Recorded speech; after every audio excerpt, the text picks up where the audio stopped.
Good day guys and welcome to another episode of Riding in Tandem. RIT, Riding in Tandem, RIT. With me, RM. Hi guys, my name is Don. I'm not a pro driver. So ayan, nasa mga nanonood nyo yun, subscribe muna kayo. Ito yung spelling ha, driver. So pag-uusapan natin ngayong araw na to, kung bagay ba sa'yo yung mga electric vehicle. So ano bang electric vehicle yung babagay sa'yo? So ready ka na ba sir? Yes, sir. Okay, let's go! Pasalamat muna nga pala tayo sa sponsor ng ating video ngayon, ang Ceramax. Nagpapalagay nga si Sir Don. Ayun, nasa likod namin, ilalagyan ng Ceramax Nano Ceramic Films. So kung interesado kayo sa kanila, lalagyan na lang kami ng details dito sa baba. So sa pagpili kasi sir ng sasakyan, 'di ba? Syempre depende 'yon sa pangangailangan mo, 'di ba? So kumbaga sa inyo sir kasi ang gamit niyo Tigo 8 Pro 1.6, tama po ba? So bakit Tigo 8 Pro, 'di ba? Sa dinami-dami ng sasakyan, bakit? Gusto lang namin yung medyo mas mataas galing sa sedan. Okay. And then mas maraming space. Okay. Dun sa trunk space. Kung interesado kayong makita yung buong sasakyan ng Tigo 8 Pro, may video na kami niyan. I-search nyo na lang or check nyo na lang sa channel niya. Ano ulit sir? Spelling? Sorry pa nga ulit natin. Baka magkamali eh. Lapit natin, lapit. Yan, spelling ha.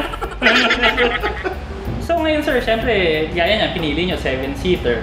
Bale, pagka mga electric vehicle kasi, meron ka rin choice ng 7-seater. So, ang nakita ko kanina, nung nag-research ako, so, BYD Tang, 7-seater din siya, tapos 3.3 million, di ba? Pero syempre, depende na sa budget nila yon, di ba? So kung gusto nyo naman ng pang-forma, meron din naman sir yung may mga EV6, meron din yung Ioniq 5 and 6, tapos around mga 3 plus 3.8 million. Yun yung range niya in terms of price. Pero sagad sa forma yun, di ba sir? Maporma yun. At saka napakatulid, as in. So yun, isang advantages din ng electric kasi, yung instantaneous torque. Kasi kumbaga hindi katulad siya ng gasoline engine, di ba? Na parang mag-iintay ka muna umangat yung rev bago mo maramdaman yung power niya talaga. Pag electric vehicle kasi tapak mo, yun na yun. Yun na. Parang remote control na car. Exactly. Yung pag ginanon mo yung joystick mo or yung controller, andar siya. Kasi yun nga, yung mga diniscuss natin, medyo mabibigat siya eh. Yung presyo niya, 3 million. Siyempre, hindi naman to kaya ng lahat ng Pilipino. So, meron ding mga mas mababang presyo dito. So, kagaya ng BYD Dolphin, around mga 1.7 million. Pero sedan yun eh. Bale, hatchback siya. 5-seater. Pero yun nga, 1.7 million.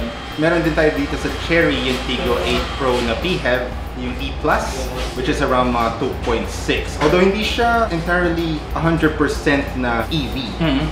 PHEV siya. Pwede ka pa rin umandar without gas. Yun yung parang drawbacks doon. Meron kang both gas and so parang nakikita ko kasi doon pang salo mo lang yung gas or secondary yung gas pag nawalan ka ng charge. So that's because of yung range anxiety. So kung gusto mong pumasok lang sa EV market, try mo lang yung EV. Maganda yon pero may range ka lang for 100 kilometers I think, yung EV. And then after nun, gas ka na after. Pero para sa kanilang mga hindi lang nakakaalam, no, yung PHEV, ibig sabihin ng plug-in hybrid electric vehicle. So tama nga si sir na may range siyang mga 100 kilometers pero may gasoline engine ka pa rin. Kaya agree nga ako doon na wala kang range anxiety. Tama. Tsaka yung PHEV, plug-in hybrid, ibig sabihin pwede mong i-plug in sa bahay mo. So charger included. So sa mga budget na gano'n, medyo malaki pa rin sir eh, kasi mga 2.6 million, di ba? So yung mga iba, syempre gusto mas budget. Actually, mayroong mas budget dyan, yung Jetour Ice Cream EV. So ano siya, nasa 699,000, tama sir? At saka alam ko may video ka na nun sir, di ba? Yes, sir. Panoorin nyo na rin yung video niya. Pero kamusta sir yung experience nyo naman dun sa Jetour Ice Cream? Maganda siya. Kailangan iset mo lang expectations mo correctly. Okay. Kasi makikita mo siya, form factor niya, ang cute niya. Ang cute. Totoo yun, agree. Pero coming from yung Tigo 8 Pro, you have to see na hindi siya same form factor, hindi siya made for the same intents and purposes. Tama. So, yung ice cream was made for, like, I guess, within the city. Diba? Hindi mo siya ipang off-road. Yung gulong niya is so small. Ang cute-cute ng gulong niya. Pag matatagtag yung roads, ramdam mo siya. Ramdam mo talaga siya na gaganong-ganong ka. Expected yun. Kailangan mo lang i-set expectations mo correctly. Pero overall, yung car is a car. It is what it's made to be. Walang gas. Yun yung plus niya in other cars ngayon. At saka yun yan, no? Pagka nag-charge ka kasi ng battery, mas mura siya eh. Isang full charge yata ng Chery is... Kung 1 pesos 50 per kilometer, 170 yung range niya, 255 yung full tank mo. So, sobrang tipid nun. Imagine mo. And that's hindi mo magagamit yung buong 170. Oo. Hindi mo magagamit. I-set na lang natin expectations na maayos. Mura pa rin yun. McDo meal na yun eh. McDo meal lang yun. Ang isipin mo doon, 170 kilometers. Ang kunwari, ako na lang yung office ko papunta dito sa studio, 8 kilometers. So, balik ko 16. So, ilang 16 kilometers na yun sa 170. Ayoko na mag-compute pero marami yun. Baka matagal na naman tayo sa calculator eh.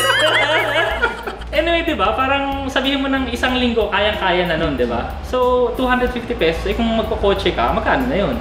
So, kung 10 kilometers per liter, ang liter eh 68.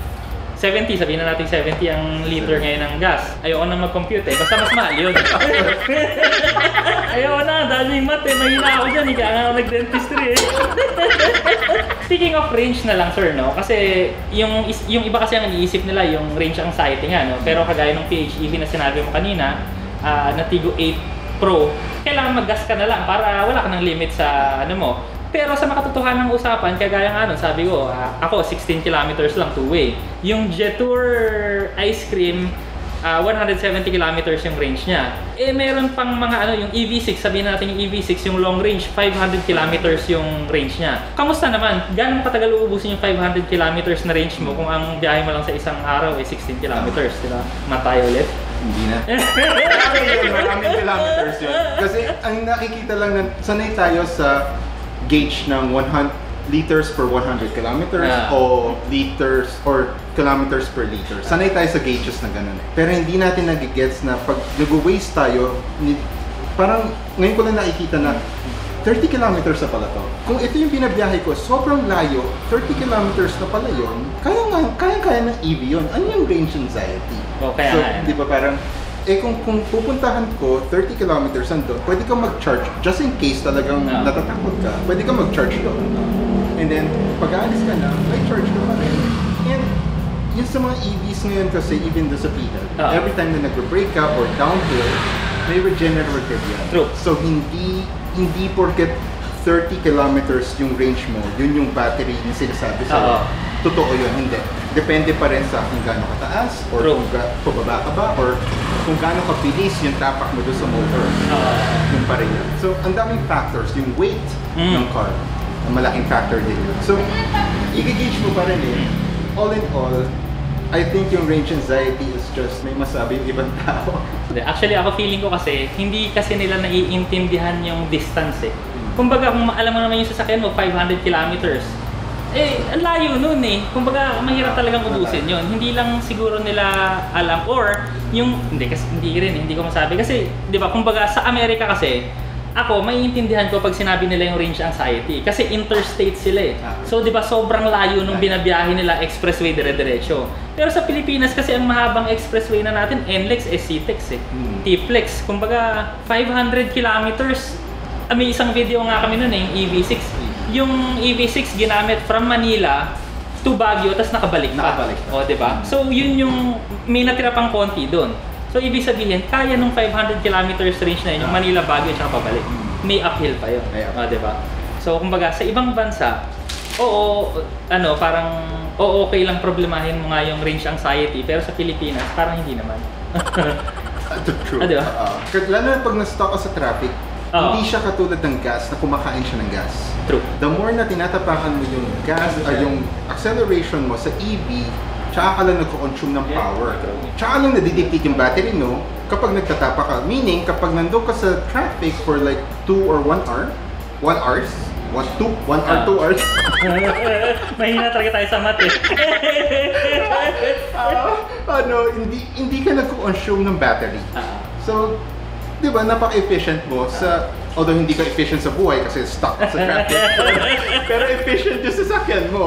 Hindi ka matatakot na mawalan ka ng gas or mawalan ka ng battery. At saka iusapan na rin na ganyan kasi yung mga iba naman kasi, paano pag traffic? So yun yung sinasabi nila. Kumbaga ito na lang yung imagine niyo no, sa EV, kumbaga parang cellphone mo. Pag nanonood ka ng movie, mas malakas yung kain ng baterya niyan kasi nag-on yung screen. Pero pagka kunwari sa EV naman na vehicle, pag naka-stop ka, parang cellphone mo yan na naka-standby mode. Always on display. Oo, parang gano'n, di ba? Meron siyang kain, oo, pero sobrang konti lang para maramdaman mo. And tumatakbo pa yung aircon mo nun, Tumatakbo yung aircon, oo, tama. Next question naman dito, yung charging. So, kagaya ng PHEV, di ba sir? Meron naman yung charging sa bahay. Actually, meron yung mga charging to sa mga mall, di ba? I think most of yung malls natin ngayon, like yung SM, yung Ayala Malls, yung mga ganyan, marami na sila. Nakapag-charge ako once, hindi ko lang alam kung tama yung socket niya. Yung socket or kasi DC, kaya lang, it works. It works.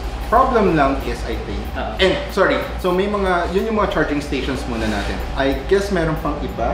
Meron pa, yung Solarius nga, so meron silang mga solar energy, tapos meron na rin sila ngayong mga charger na ang target naman nila yung mga hotel at saka yung mga tourist attractions. Para kumbaga, kagaya ng Baguio, meron din sila doon. So pag aakit ka ng Baguio, i-research mo na lang kung saan meron, tapos doon ka na lang mag-hotel. Para kumbaga, habang natutulog ka, nag-charge naman yung sasakyan mo. So, di ba? As more EVs are coming in dito sa country natin, mapupuno yung mga charging stations natin dito sa mga SM. I think it's up to SM or Ayala Malls to provide more slots. Or kahit nga bayad, I guess kung ganyan ka mahal yung sasakyan mo, okay na bayad ka, di ba? Kaya bumili niyan para mas mura yung consumption mo So 250 pesos per yung full tank. Ano ba naman yung kung parang iX ka, di ba? 250. Ito, 250. Sa time naman ng charging, kasi syempre hindi yan kagaya ng gasolina na fill mo ng gasolina tapos ka na, diba? So, syempre dito, hours yung binibilang talaga. So, kagaya nga nung EV6, parang mga 10 hours, so makaka-charge ka na nun. Pero depende rin sa charger kasi merong DC charger, merong AC charger. Yung AC, yun yung nasa bahay natin, diba? 220 volts. So, yung DC charger, yun naman yung mas mabilis na charging. Pero yung, di ba nag-ano ka ng Jetour ice cream? So, ano naman daw, sir, yung nun, yung charging niya? Yung charging niya daw, mga 6 to 8 hours. 6 to 8 hours. Full yun. Full charge. I forgot AC. Sa isang buong charge mo, like katulad ng binanggit ni Sir RM kanina pa, yung buong charge niya hindi buong araw yun. That's like pwedeng a span of a whole week. And then charge mo lang siya once ng 8 hours, huwag ka na magreklamo. Oo. At saka kung ginamit mo ng malayo, kumbaga pag matutulog ka, edi isaksak mo, pagising mo, tanggalin mo, full charge na siya, di ba? So, wala lang. Parang mas maganda pa nga yun kasi kumbaga yun, pagdating mo sa bahay, isaksak mo na. Tapos iwanan mo na, di ba? Pagka sa gas station niya, di ba? Pagka magaganyan ka, maghihintay ka pa, di ba? So yun, iniwanan mo naman, tapos tatanggalin mo na lang after. Pag-aalis ka na. Oo. So, ito naman yung tanong natin, no? Para sa iyo nga ba talaga yung EV? So, ako kasi, sa totoo lang, para sa akin, sir, yung EV, actually sa akin, yung ice cream na lang kasi gusto ko talaga yung itsura nun. Cute talaga eh. Actually sa akin, okay yun, pero hindi kasi pwede sa akin na only car ko yun. Yes. Kasi kumbaga kami kasi bumabiyahe kami minsan ng malayo na sunod-sunod na yun nga. So hindi siya pwede sa akin na only car. Pero kung second car sa akin yung Jetour ice cream, gustong-gusto ko yun. Kasi kung kumbaga pupunta lang ako sa bangko, pupunta ako sa palengke, hindi ako mahihirapan mag-park kasi ang liit-liit, 'di ba? Ang cute-cute.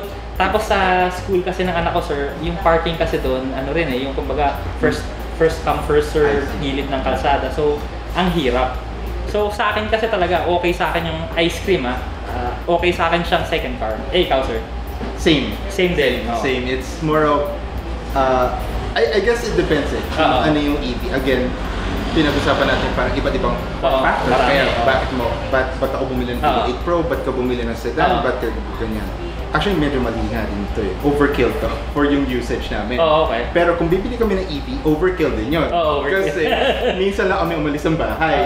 Effective ang EV, I think, kung everyday mo siyang ginagamit. True. Na makukuha mo yung parang return of investment in some way. Kasi kung kunyari bumili ka ng, let's say, Vios, there's nothing wrong with it. It's perfectly fine. Pero nag-gas ka everyday. Same mileage, same distance, same everything. Same traffic conditions. Pag naka-EV ka, ano yung nagagastos mo on top of yung amortization mo doon sa to operate? Diba? So, okay, I guess depende kung ano klaseng EV. Kung office lang, pwede ka na sa Jetour. Ngayon, kung gusto mo medyo mapormahan, ando ka na sa, may mga options na pormahan.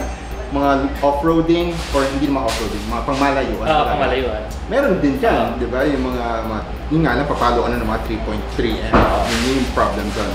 Again, I guess it's more of kung ano yung use mo sa sasakyan.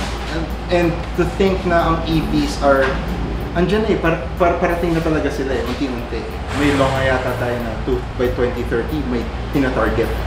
Parang diesel medyo tagilid na. Tagilid na ang diesel, tapos susunod dyan, gas na. So, I hope na yung rate ng kuryente natin dito hindi naman tumaas. Sana, hopefully. Kasi yung demand niya dahil sa mga EVs, dumami. So, may right na siguro magtaas ng kuryente. Pero hopefully not. Kasi mas healthier to sa environment natin. I do think, sir, in the grand scheme of things, both EVs and ICEs in the future will still be yung in our streets. For the, may mga PHEVs, siguro PHEVs at least. PHEV.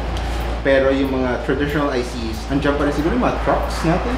Hindi, tsaka tagal pa yan. Hindi naman agad-agad mawawala yung transition no? At saka may mga enthusiast din na hindi papayag na hindi magamit yung kanilang mga V8, di ba? Totoo. Hindi pwede yung mga parang sounds lang yung lumalabas ng tunog V8. Hindi pwede yun. Alam nila yun. Ayun, tsaka hindi naman kasi kumbaga sabihin na natin, ako tansya ko lang to, kung 2030 wala nang diesel, meron pa rin namang gas. Kumbaga kung stop yung production ng brand new, siguro mga 20 to 30 years pa bago mawala yun. So napakatagal pa. Napakatagal pa. Ayun, so ayun, kung ito nga ba talaga yung electric vehicle para sa'yo, so yun na nga sabi ni Sir, depende kung ano talaga yung gamit mo. Pero sa akin, yun nga, yung shinare ko lang na gusto ko talaga ng ng ice cream, second car. Gusto mo second car, di ka rin lumalabas yun. So i-trade na natin to sa E-Plus. Hindi pwede. So marami pa tayong choices. Actually, wala pa nga dito sa usapan natin yung gitna ng electric tsaka ng ICE. Wala pa tayong hybrid masyado. Kumbaga isa pa yun sa options nyo. Meron pang series merong hybrid kagaya ng sa Toyota, merong series hybrid kagaya ng sa Nissan Kicks. So siguro sa ibang episode naman tayo ulit kasi parang ilang minutes na ba to? Medyo matagal na to, Water. Ano na ba to? Anyway, record? Record. Ano yan, 9% na lang yung natitira sa bahay namin. So kung nag-enjoy kayo sa video na to, mag-subscribe muna kayo kay Sir Don ng Not a Pro Driver. So ayan ito, pakita ulit natin, baka mali spelling So subscribe kayo kasi lalo na kung gusto niyo yung Chery Tiggo 8 Pro na nasa likod, hanapin niyo na lang siya. Any last words to our katandem? Kung napadaan lang sa feed nyo to, hindi pa kayo nagsasubscribe sa Riding in Tandem, kasalanan yon. Mag-subscribe na kayo. Okay. Sir, thank you so much for being here on the show.